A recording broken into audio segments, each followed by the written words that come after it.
Muito bem-vindos a mais uma aula do curso Fundamentos de Gestão de Projetos. Meu nome é Rodrigo Cavalcante, eu sou professor da Universidade Federal do Ceará e nesta aula falaremos da gestão das comunicações.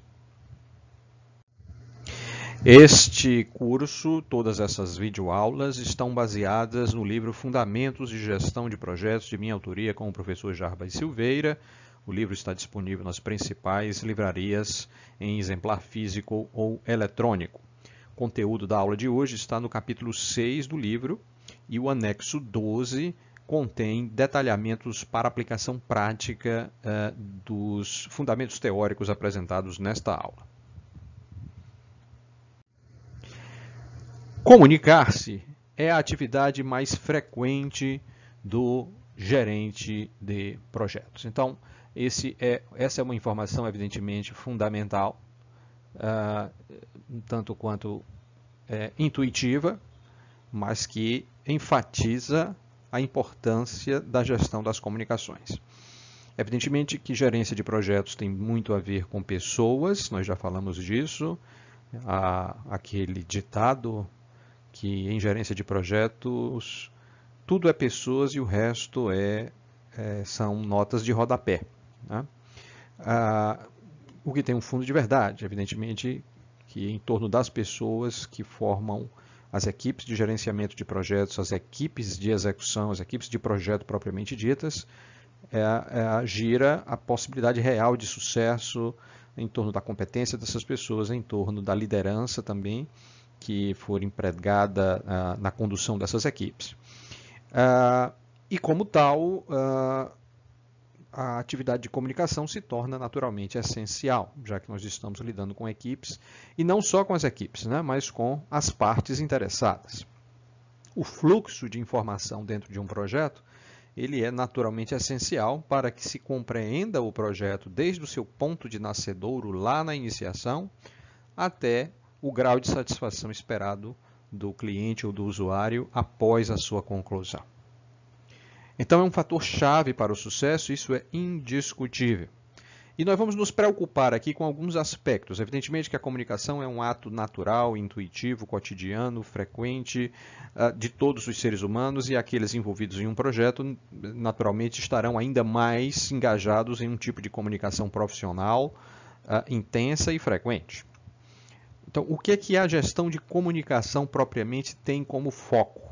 Já que a comunicação é um ato natural nosso, intuitivo e que faz parte do nosso cotidiano e de todos os nossos momentos de vida. Bom, a gente vai ter como foco as questões, evidentemente que aqui nós temos como foco aquilo que tem relação com o projeto, ou seja, as informações que são associadas ao projeto. Tá? Então, essas informações elas precisam ser geradas, coletadas, documentadas, armazenadas e distribuídas. Tá? Ou seja, elas precisam ser comunicadas, mas não só comunicadas de uma maneira, digamos, informal, talvez como a gente possa imaginar o ato de comunicar-se é comum, cotidiano e intuitivo do ser humano, mas de uma maneira estruturada também, não que não haja a comunicação intuitiva, natural, frequente do ser humano, das pessoas que estão envolvidas com o projeto, como os stakeholders, claro.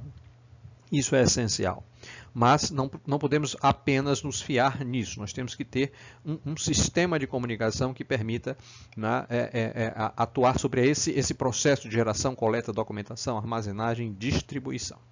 Também esse processo ele vai promover essa comunicação, né? Vai promover essa comunicação de uma maneira que essa comunicação seja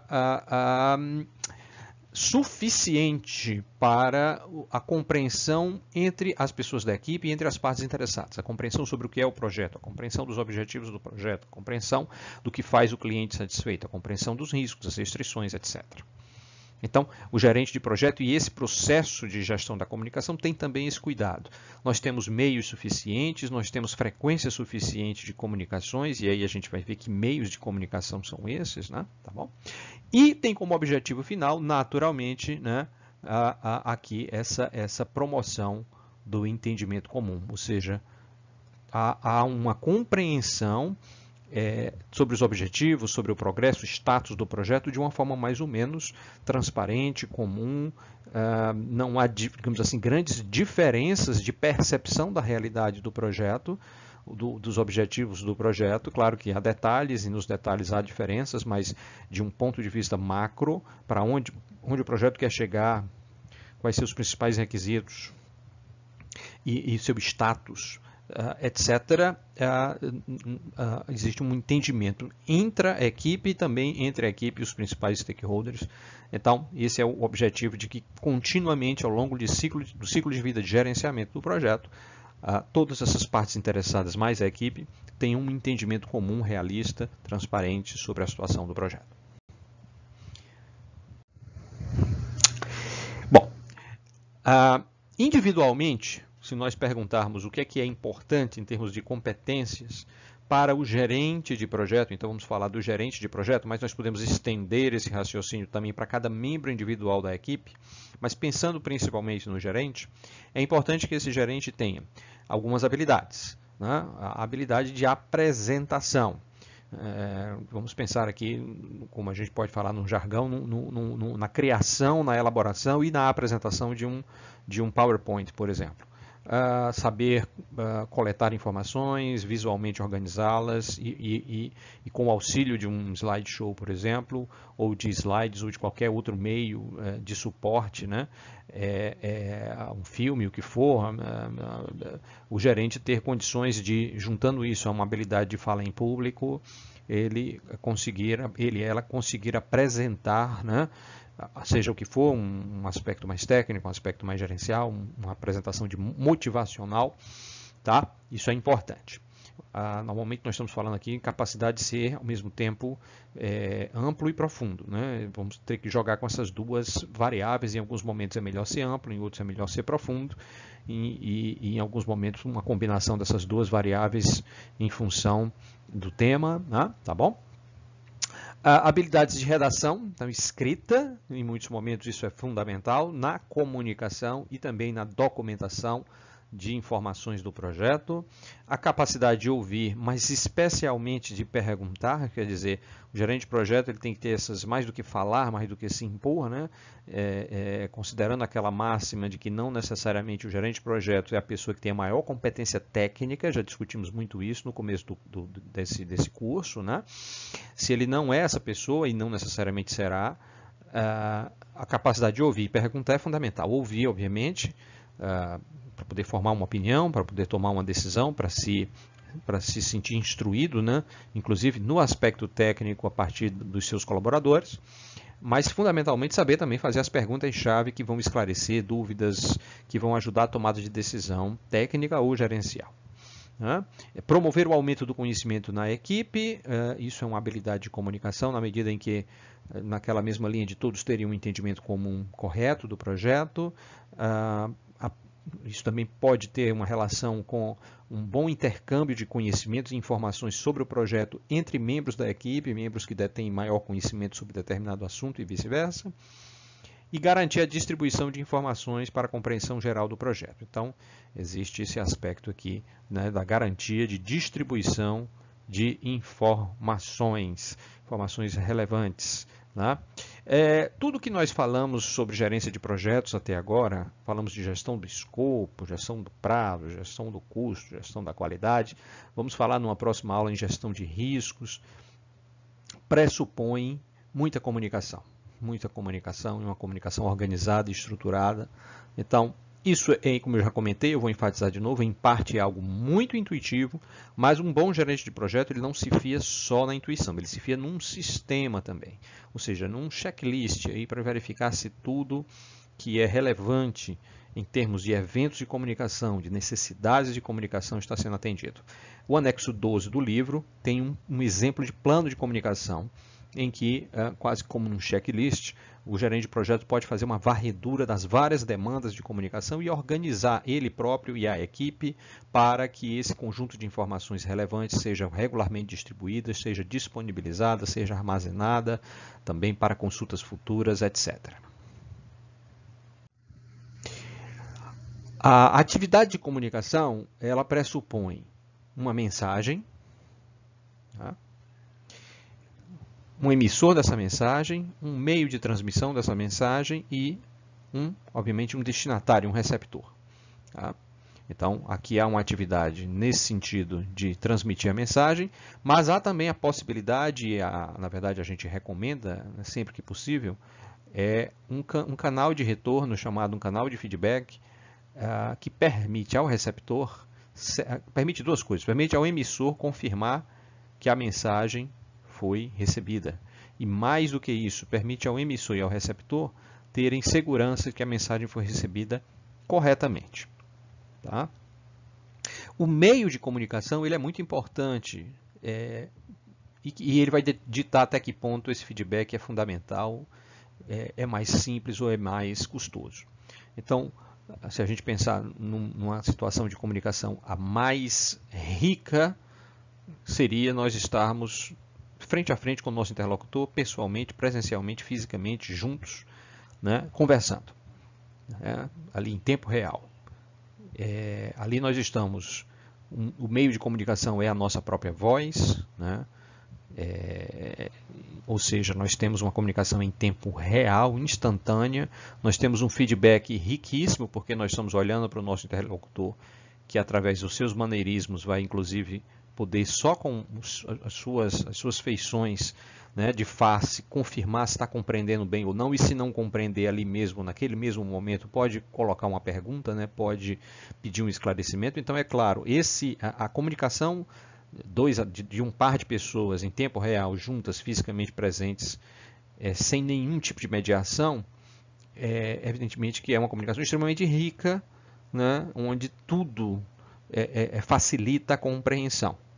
Né? Desde a possibilidade de você pedir um esclarecimento ali na hora, né, instantâneo, até os gestos, né, os maneirismos, as expressões faciais, que também compõem um feedback instantâneo, né, e muito rico, que permite ao emissor ter ali naquele primeiro momento já uma percepção se a sua mensagem está sendo compreendida e se está sendo bem recebida.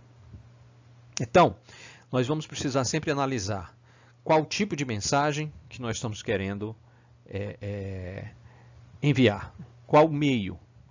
Essa dualidade, o tipo de mensagem e o meio, vão nos auxiliar a entender se essa combinação é uma combinação boa, né, positiva, se ela merece nós mexermos no meio para se adequar a uma mensagem, se ela merece que a gente busque confirmar através de um feedback ou se aquilo é algo não tão necessário. Tá? Então, a avaliação do tipo de mensagem e também do contexto, que não está colocado aqui, né, mas o contexto é algo sim que a gente tem que levar em conta, né, a natureza dessa mensagem, o teor dessa mensagem. Tá? Pode também influenciar o meio. Então, pode ser que você tenha um tipo de assunto que, teoricamente, você pode mandar por correio eletrônico, o famoso e-mail, né? Mas o teor da mensagem é sensível. Então, recomenda-se que, pelo teor da mensagem, você comunique pessoalmente, fisicamente, presencialmente essa mensagem, esse conteúdo, e não por um correio eletrônico, por exemplo. Então, isso faz parte do processo de análise do gerente de projeto, essa questão da adequação do tipo de mensagem, do teor da mensagem, que eu estou chamando aqui de contexto, e o tipo de meio escolhido para que essa mensagem seja transmitida.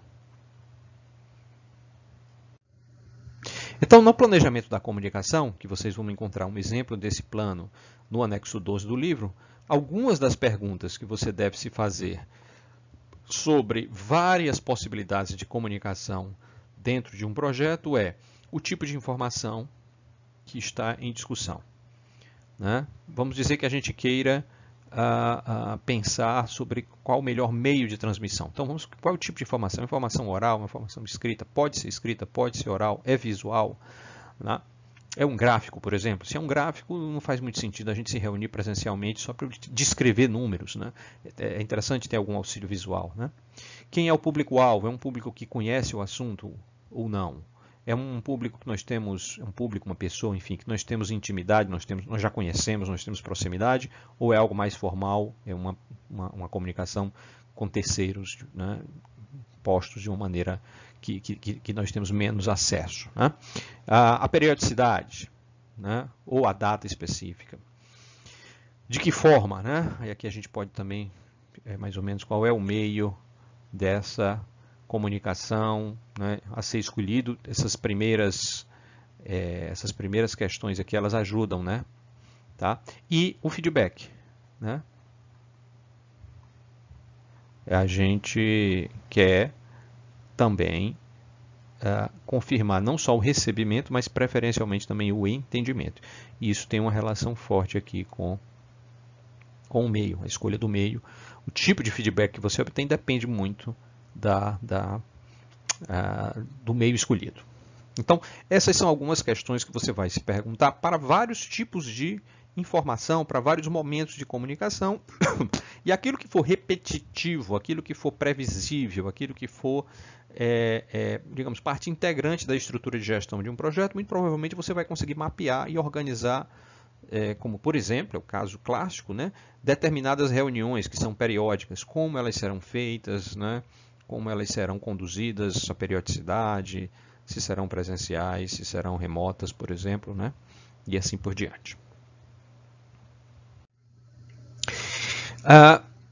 No planejamento das comunicações, tá, que nós já começamos a fazer ao responder as perguntas do slide anterior, é interessante levar em conta um aspecto, o tamanho da equipe. Tá? O gerente de projetos deve considerar o número de canais ou caminhos de comunicação possíveis como um indicador da complexidade das comunicações em um projeto. Tá? O número de canais de comunicação potencial é dado por essa fórmula aqui, onde N é o número de pessoas em um grupo. N vezes N menos 1 é dividido por 2. Né? Ou seja, esse número de canais de comunicação ele é proporcional ao quadrado do número de pessoas na equipe. Tá? Então a gente já vai ver um exemplo, e aí eu falo dessa estratégia aqui que está colocada nesse slide, que é diminuir o número de canais. Vamos chegar lá.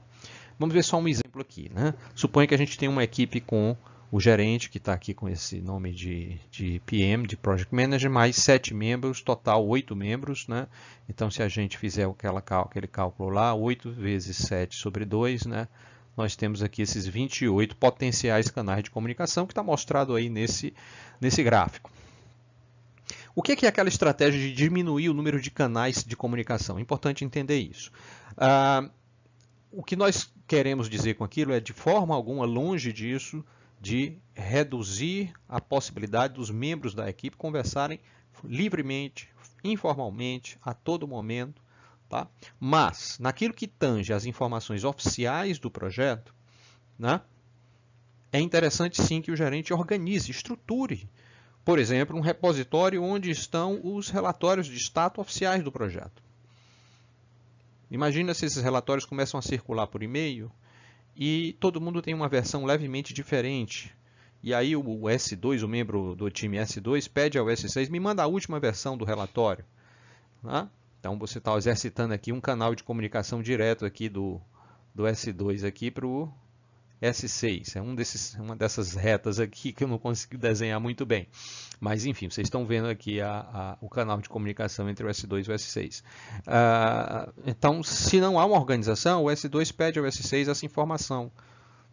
Né? É nesse sentido, a gente não quer esse canal para determinados tipos de informações oficiais, porque isso vai aumentar o ruído no ambiente, possivelmente de informações desencontradas. Então, e é isso que é interessante também a gente ter. A gestão da comunicação não é de forma alguma uma gestão que busca monitorar as comunicações entre os membros da equipe naquele plano do trabalho cotidiano, do cafezinho, da conversa informal, das relações naturais que se formam no ambiente de trabalho. Não.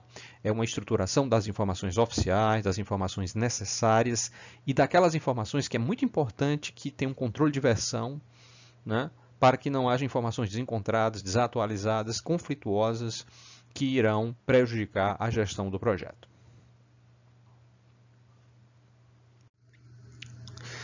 E aí nós chegamos ainda, sobre o planejamento das comunicações, nós chegamos num ponto fundamental, né? Que é a questão das tecnologias e das modalidades. Né? Eu vou começar falando pelas modalidades e a gente sobe para as tecnologias. né? Modalidades interativa, não interativa ativa e não interativa passiva, né? A modalidade interativa será aquela modalidade fundamentalmente em tempo real, né? Em que nós temos realmente ali a possibilidade de conversar com um interlocutor, um ou mais interlocutores, né, que tem condições de responder em tempo real, né? Então nós estamos falando, claro, desde a situação de conversação presencial, que é a mais rica de todas, mas nós podemos falar também de reuniões, que aí já em grupo também presencial, né? Apresentações, workshops, telefonemas, conferências, chats. Então, quando você tem um chat como um aplicativo de chat, né, que é o caso do WhatsApp atualmente, isso é também uma comunicação interativa em tempo real. Evidentemente que o nível de riqueza, quando você está num chat de texto, né, é algo que, a riqueza que eu digo, por exemplo, em relação ao feedback, né? Então a gente pode ter sempre o padrão da conversação presencial como sendo a nossa referência, nosso padrão ouro para você ter feedback instantâneo. Então, quando você conversa com alguém presencialmente, você tem o feedback instantâneo, inclusive, como eu já disse, na própria, aquela teoria do corpo fala, o próprio corpo da pessoa, as feições, né, do rosto, a maneira como você recebe as informações e o que você reage, né, no seu rosto ali, em termos dos seus, enfim, da sua feição, ela já é um feedback. E é claro, além disso, você pode, ali numa conversação presencial, rapidamente pedir com muita facilidade, você pedir, até interromper o seu interlocutor e dizer, não, mas espera aí, eu não entendi, o que você está querendo dizer com isso? Evidentemente, quando você vai para um chat de texto, perde-se muito disso, né? Você perde o tom de voz, você perde todo o feedback, né, das feições, e mesmo a interrupção para pedir um esclarecimento é mais custoso, né? Então, os aplicativos de texto hoje eles permitem, por exemplo, o envio de mensagens de áudio. Você ganha, aí você tem, digamos, uma troca, porque digamos, numa mensagem de áudio você começa a perder a interatividade. A mensagem de áudio já pressupõe você envia a mensagem, você não necessariamente tem uma resposta naquela hora. Vamos pensar na seguinte situação, então. Num chat de texto, que o chat de fato está acontecendo, ou seja, eu mando uma mensagem, você responde, eu mando outra, você responde. Então, nós ficamos ali num ping-pong de mensagem, então isso é interativo, em tempo real, né? Você perde em riqueza de feedback, porque nós estamos só com texto, mas eu ganho em interatividade. Né? Já numa mensagem de áudio que eu mando e não espero resposta, digamos, mando uma mensagem e vou fazer outra coisa e aguardo depois de alguns minutos ou horas eu vou ver se você respondeu. Então eu perco a interatividade. Eu não estou ali num ping-pong, né, mandando e recebendo, não. Mas eu ganho em riqueza de informações, né, porque o tom de voz já aparece. E é claro que falando a gente consegue em poucos segundos de voz, a gente consegue falar coloca muito mais palavras e informação do que nesse mesmo tempo digitando, né, informações de texto, né, pelo menos um usuário mediano desses aplicativos, com a voz você vai conseguir ser muito mais, você vai agregar mais informação para o mesmo esforço, né? Então eu ganho em riqueza e perco em interatividade. Então você tem um trade-off aí que, né, depende muito da necessidade de ter uma resposta instantânea, né, ou de você querer uma maior riqueza e complexidade da informação que você quer mandar, mesmo às expensas de um atraso maior na resposta, né? Por exemplo, se você está num ambiente público, você até de repente tem condição de fazer um chat ali de texto, mas é mais complicado escutar um áudio, né? É mais complicado escutar um áudio. Então, é normal que a resposta de um áudio enviado, demore mais. Ela pode demorar mais, né? Então, você fez um trade-off aí, tá certo? E essa seria a não interativa ativa, né? No sentido de que ela é dirigida, né? Para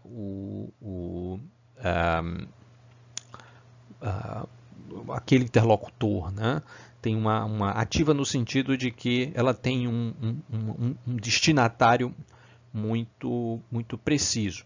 A não interativa passiva, eu vou dar um exemplo clássico aqui, é se você tiver um blog, um wiki, uma homepage em que você publica um relatório, né, e deixa um espaço de comentários lá, que pode ou não ter um retorno, o retorno não é garantido, nem é obrigatório, ou seja, você publica a informação está disponível para quem chegar lá e ter acesso, né, a essa informação. Depende da iniciativa de alguém acessar essa informação, não há um destinatário específico. Veja que é uma não interatividade ainda mais inespecífica, né? É importante porque você publica o resultado, né? Então vamos pensar assim, a ideia de uma publicação como se fosse a ideia da não interativa passiva. Mas você não tem garantia de quem vai acessar ou até mesmo se alguém vai acessar. Tá bom? Então, assim, veja, nós temos essa questão da interatividade, da riqueza das informações, né, que vai jogar um pouco nessa direção da gente escolher o meio de comunicação A, o meio de comunicação B, o meio de comunicação C, mais interatividade, mais riqueza, né, necessidade de ter um interlocutor definido ou inespecífico. Bom, como a gente começou a falar das modalidades, vocês viram que eu já comecei a falar de tecnologias de telecomunicações, né? Das TICs, né? das tecnologias da informação e da comunicação. Então, a gente acabou já falando um pouco, né? Da urgência, né? Da disponibilidade, né? Aí você começa a falar de coisas muito sofisticadas. Então, se a gente tem um banco de dados, a gente tem uma estrutura em nuvem para organizar as informações do nosso projeto, é preciso a gente ver se o pessoal envolvido tem treinamento naquela ferramenta específica, tá certo? Aí você vai ver se vale a pena fazer um investimento em uma estrutura específica de comunicação, uma ferramenta de comunicação sofisticada, por exemplo, que envolva vídeo, áudio, espaço de armazenamento, banco de dados, né, espaço de armazenamento em nuvem, etc. Pode ser que um projeto complexo, caro e longo, um ambiente de projeto, por exemplo, distribuído geograficamente, uma realidade que muitos viveram na pandemia de 2020-2021 de Covid, ou seja, as equipes remotas, né? Isso, por exemplo, justifique um investimento, né, em uma estrutura, em uma ferramenta, em uma solução de tecnologia da informação que suporte várias modalidades, né, de comunicação interativa, não interativa, ativa, passiva, tá certo? Então, assim, você vai analisar essas variáveis, né, para definir o tipo de ferramenta, a solução de tecnologia da informação que nós queremos adotar, né, para determinados projetos. E por último, vale a pena a gente destacar, evidentemente, a atividade clássica de comunicação em qualquer projeto, que são as reuniões de projeto. Reuniões de projeto são um fato, elas são frequentes, elas têm mais de uma possibilidade temática, reuniões técnicas, reuniões gerenciais, né? E o grande ponto é, primeiro, definir, evidentemente, quais reuniões nós vamos precisar, com quais pessoas, com qual periodicidade. Mas mais ainda importante é você ter algum grau de organização mínima, de planejamento, para que as reuniões sejam eficientes. Por que é importante essas reuniões serem eficientes, né? Então, se você tem uma equipe, por exemplo, de 5 pessoas trabalhando num projeto e você reúne as 5, né, cada hora que você passa reunido com essas pessoas são 5 horas de trabalho que você suprimiu da execução, do gerenciamento mais explícito, né, juntamente com o gerente. Ou seja, é um tempo coletivo. Você não está tirando uma ou duas pessoas, você está tirando a equipe inteira para uma reunião. Evidentemente que aquelas horas você multiplica, né? Eram 5 pessoas trabalhando individualmente, de repente elas estão todas juntas, aquela única hora é passada de forma coletiva. Isso, então, sugere o quê? É uma oportunidade de enriquecimento para o projeto, porque estamos todos juntos, mas precisa ser bem aproveitada. Então, nesse sentido, você buscar se preparar o antes, o durante e o depois da reunião, né, no sentido de aproveitar muito bem esse tempo. Então, as sugestões são marcar a reunião com antecedência, preparar os meios. Então, você vê se a documentação necessária foi disponibilizada, de preferência distribuída anteriormente, se houver a mediação de meios de comunicação, áudio, vídeo, né, se os equipamentos estão devidamente configurados, disponíveis, né, definir com muita clareza a pauta da reunião, ou seja, o motivo da reunião, os assuntos que serão debatidos e que decisões, se é que há alguma, você como gerente de projeto, espera obter, tirar dessa reunião. Durante a reunião, quem conduz a reunião é muito importante. A condução envolve dar tempo para que os diversos atores presentes se manifestem, né? Dar a possibilidade de visões diferentes sobre um determinado assunto serem postas na mesa, né? Seguir a pauta, evitar desvios de foco, evitar discussões improdutivas, controlar o tempo, não está dito aqui, mas isso evidentemente que tem tudo a ver, e tentar conduzir a reunião no sentido de que se obtenha aqueles objetivos que foram definidos previamente. E após a reunião, a famosa ata da reunião, né, que não precisa ser a ata no sentido clássico da palavra, de ser uma transcrição literal, um resumo por e-mail, principalmente das decisões que vão ter ações associadas com os respectivos responsáveis, né, é importante. É importante que haja alguma documentação mínima ao final da reunião para que se saiba, ou não que se saiba, porque saber se sabe, afinal estavam todos presentes, mas para que se documente, que se formalize, é fácil lembrar na hora que a reunião acaba, mas é fácil também esquecer com o tempo. Então aquilo fica formalizado. Quais decisões foram tomadas, principalmente as decisões que foram tomadas, as ações que foram encaminhadas e os respectivos responsáveis. É muito importante que isso seja feito, porque fica uma formalização para consulta futura, para que de fato a gente verifique se isso foi, essas decisões foram de fato levadas a cabo e os objetivos alcançados. Então, com isso, a gente conclui essa aula de gestão da comunicação e até a próxima.